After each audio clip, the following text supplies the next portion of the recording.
it's Gina from WTI.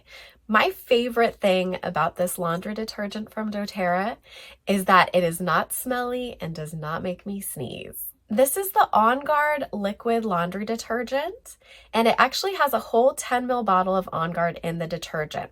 So On Guard has a spicy, harvesty kind of smell to it, definitely clove and cinnamon forward.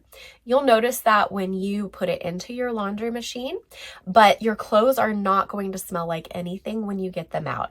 And that just indicates that they're clean. I love that this is an ultra concentrated detergent, and for an HE machine, you only need 1 tablespoon, which is 1/4 of a cap.